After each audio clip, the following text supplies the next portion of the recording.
사도신경으로 우리의 신앙을 고백하겠습니다.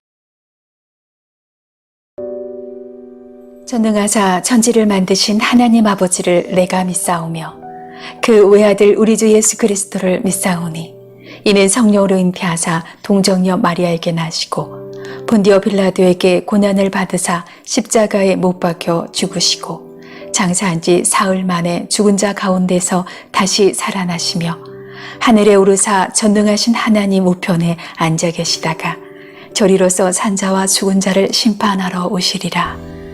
성령을 믿사오며 거룩한 공예와 성도가 서로 교통하는 것과 죄를 사하여 주시는 것과 몸이 다시 사는 것과 영원히 사는 것을 믿사옵나이다. 아멘.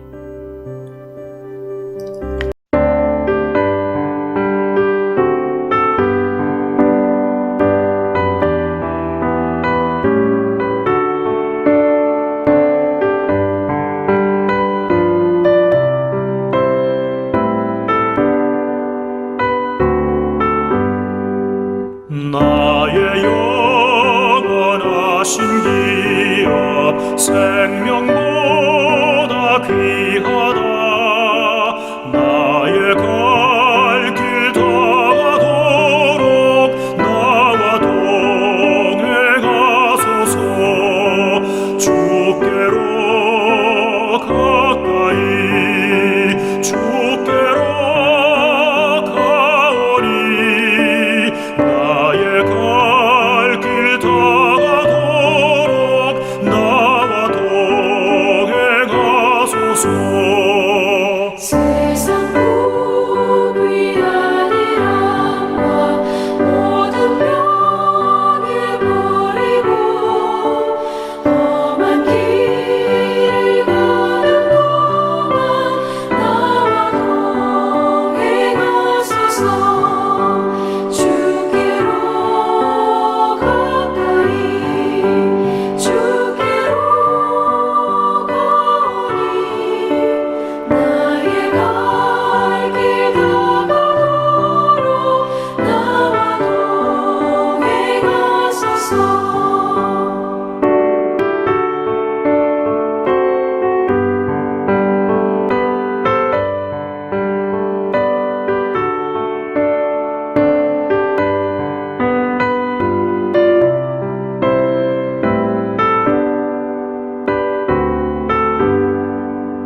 어둠 골짝 지나가며 험한 바다 건너서 천국 문에 이르도록 나와 동행하소서.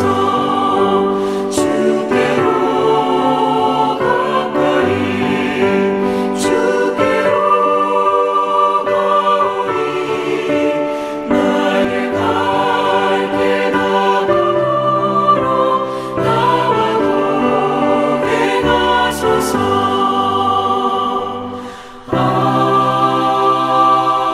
아멘.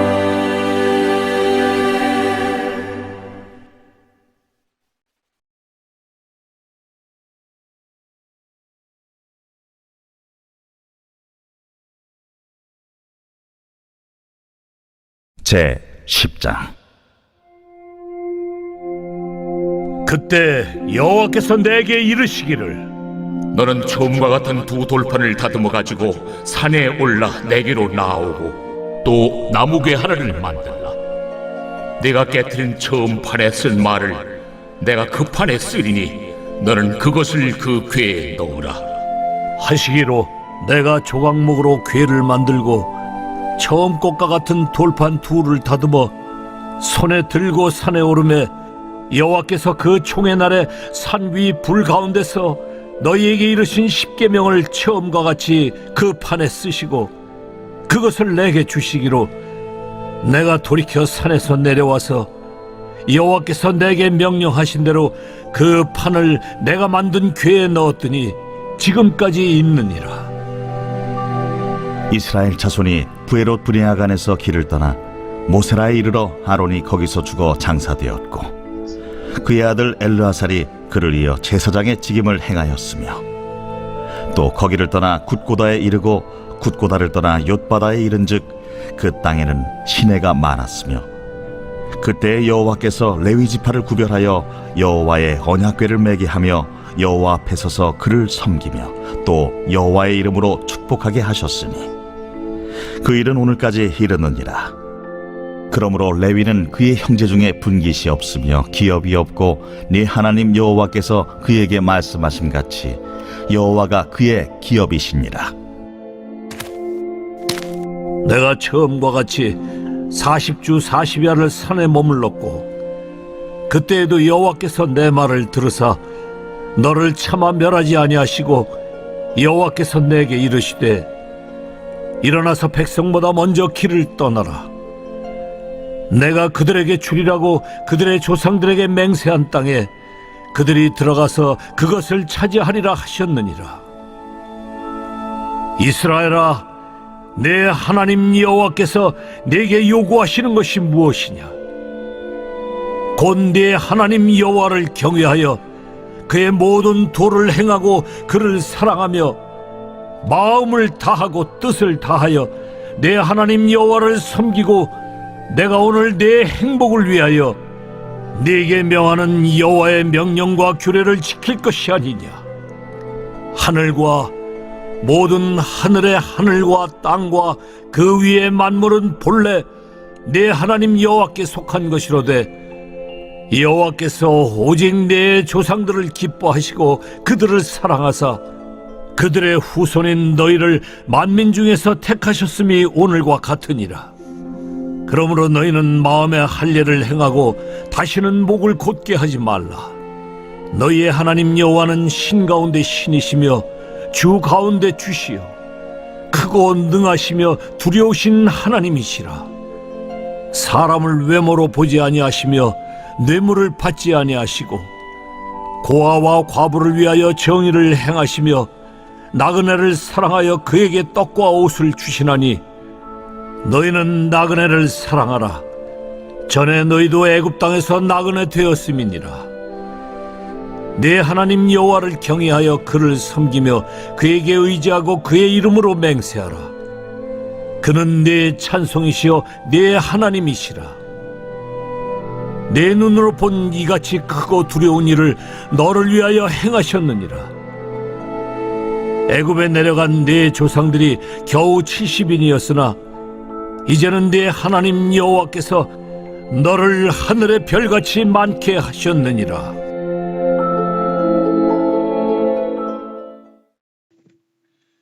하나님과 이스라엘의 관계를 한마디로 정의하면 언약입니다. 하나님께서는 이스라엘의 조상인 아브라함을 택하셔서 그와 언약을 맺고 그 언약은 이후 아브라함의 자손인 이스라엘 민족에게로 확장됩니다. 이 언약의 핵심은 아브라함의 자손 이스라엘을 통해 하나님께서 약속하신 메시아, 즉 예수님이 오셔서 하나님의 뜻을 이 땅 위에 실현하시겠다는 내용입니다. 그러므로 하나님과 이스라엘은 언약으로 묶인 특별한 관계입니다. 하나님은 이스라엘을 애굽에서 속량하셔서 시내산으로 이끌고 가서 그곳에서 언약을 갱신하셨습니다. 그리고 이스라엘을 내 백성이라고 부르셨고 자신을 그들의 하나님이라고 말씀하셨습니다. 그리고 그 언약의 증거로 십계명의 두 돌판을 주어 하나님과의 언약 관계 안에 있는 하나님의 백성이 어떻게 살아야 하는지 명확하게 이야기해 주었습니다. 그러나 이스라엘은 그 언약을 어기고 금송아지를 만들어 하나님 앞에 범죄하고 그 언약이 깨어져 버릴 위기에 처했지만 모세의 중보로 하나님께서는 이스라엘을 다시 회복시키셨습니다. 오늘 본문은 이스라엘의 범죄로 언약의 증거인 십계명 두 돌판이 깨어진 것을 하나님께서 다시 회복시키시면서 죄로 죽었던 이스라엘을 살리시고 회복시키는 하나님의 은혜를 보여주는 본문입니다. 먼저 살펴볼 것은 처음과 같게 회복하신 하나님의 은혜입니다. 1절에서 5절까지를 보면 하나님께서는 다시 두 돌판을 모세에게 가져오라 명령하고 그 두 돌판에 하나님께서 다시 십계명을 적어 주시는 장면을 보게 됩니다. 그런데 이 구절들을 보면 반복되는 단어가 있습니다. 1절, 2절, 3절, 4절에 동일하게 처음과 같은이라는 단어가 반복되어 나옵니다.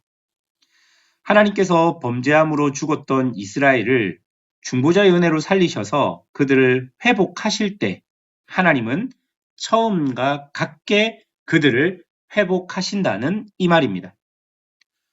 보통 사람들의 생각은 너희들이 범죄해서 처음의 것이 다 깨어지고 언약도 깨어질 뻔했으니 두 번째 맺은 이 언약은 처음보다 조금 더 약하게 혹은 조금 더 혜택이 없게 하겠다라고 생각하지만 하나님은 그렇지 않습니다.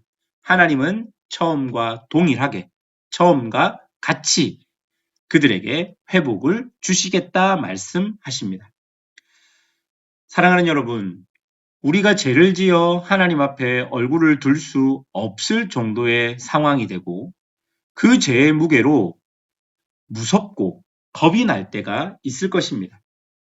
그런데 하나님은 우리가 우리의 중보자이신 예수 그리스도를 의지하여 그 죄를 인정하고 아파하고 회개한다면 아무리 회복될 수 없을 것 같은 죄도 처음과 같게 회복해 주시겠다 말씀하십니다.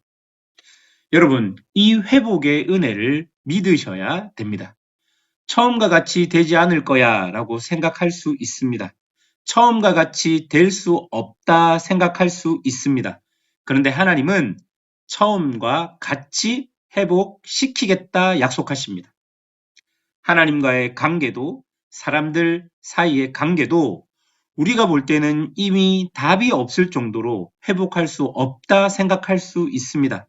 그런데 말씀은요, 회복하겠다 하셨습니다.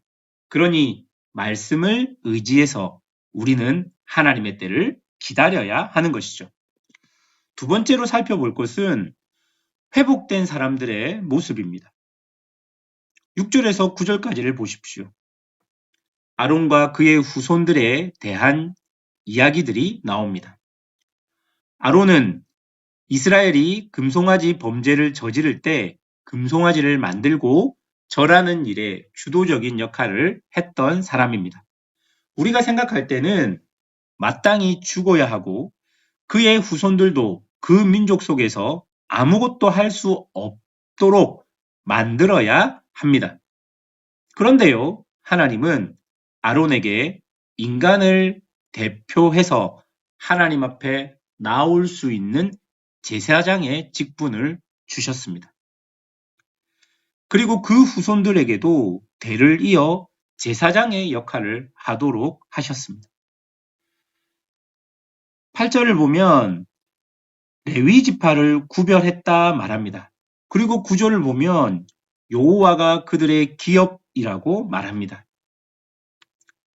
하나님을 대적하여 범죄한 사람을 특별히 구별하여 하나님과 사람의 중간에 세우셔서 특별한 역할을 맡게 하시고 하나님은 그들의 기업이 되어 주셨습니다.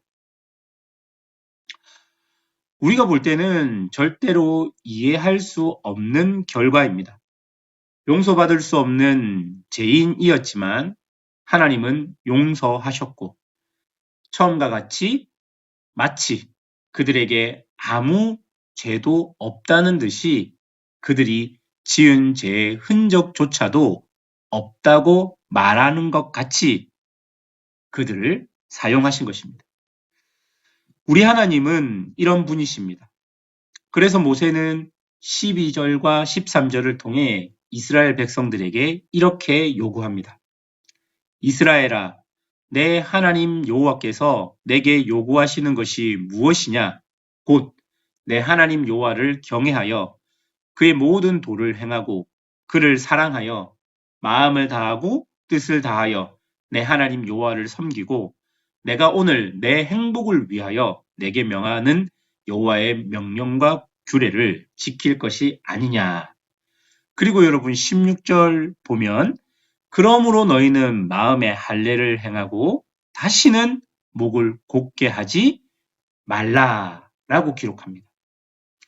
여러분, 마음의 할례를 받는다는 것은 내 마음을 하나님의 말씀으로 지킨다는 의미입니다.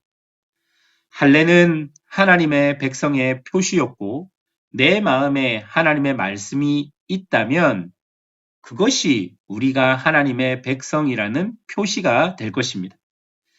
그러니 하나님의 백성들은 하나님의 말씀을 의지하고 목을 곧게 하지 말아야 합니다. 즉 고집을 피우지 말아야 하는 것이죠. 하나님의 말씀을 의지하고 하나님의 말씀을 따라 살며 내 욕망과 고집과 아집들을 내려놓는 것, 그것이 바로 우리의 마음에 할례를 행하고 목을 곧게 하지 말라는 하나님의 명령을 따르고 지키는 것일 것입니다.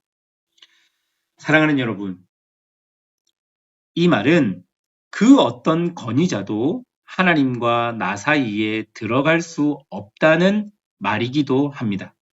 오직 우리 구주 예수님만이 중보자로 하나님과 나 사이에 계시는 것이지 그 누구도 그 무엇도 그 사이에서 나와 하나님 사이를 정의할 수 없고 조정할 수 없다는 의미도 되는 것입니다.